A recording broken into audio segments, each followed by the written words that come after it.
রাধামণিপুর girls স্কুলে আছি। তো আমরা এখানে যে বালা প্রজেক্ট করেছি, এখানে স্ট্যাচু বসিয়েছি, তো সেখানে ম্যামদের কীরকম রিভিউ, তো আমরা স্টাফ রুমে চলে এসেছি ম্যামদের কাছ থেকে রিভিউ জানার জন্য।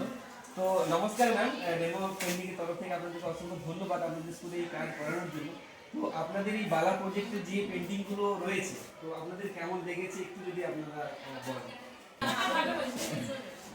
পার্টিকুলার ম্যাম আপনার কোন কোন ছবিটা সবথেকে বেশি? ফিজিক্স।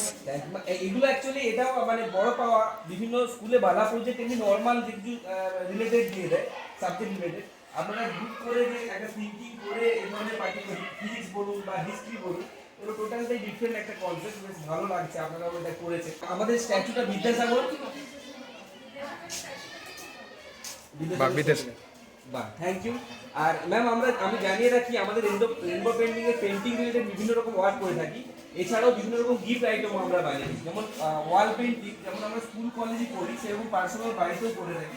বিভিন্ন পার্সোনাল বাড়িতে ফল সিলিং বা সিলিং এর ওয়ার্ক, বা সাইডে বিভিন্ন রকম ওয়াল পেন্টিং, বা কোনো পার্সোনাল স্ট্যাচু কারো বাবা মার বা দাদু ঠাকুমার যদি স্ট্যাচু হয়ে থাকে সে ধরনের আমরা প্রোভাইড করে থাকি।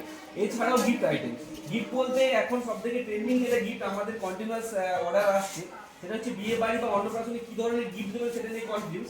তো সেখানে যদি ওই ছেলে মানে যাদের বিয়ে হচ্ছে বা অন্নপ্রাশনে যদি ওই বাচ্চার ছবি মানে হ্যান্ডমেড মানে হাতে এঁকে যদি অ্যাজ এ গিফট হিসাবে প্রোভাইড করা হয়, এটা কিন্তু ভ্যালুয়েবল এবং অনেক দিন পর্যন্ত থাকা একটা গিফট। তো এই ধরনের গিফট আমরা প্রোভাইড করছি। যদি আপনাদের কিছু জানার থাকে বা যদি অর্ডার থাকে, বা আপনাদের কোনো ক্লায়েন্ট বা আপনাদের কোনো পরিচিতদের বন্ধু বান্ধবদের যদি থেকে থাকে, আমাদের সাথে কন্ট্যাক্ট করতে পারেন। আর অসংখ্য ধন্যবাদ আমাদেরকে এই সুযোগ দেওয়ার জন্য। Thank you.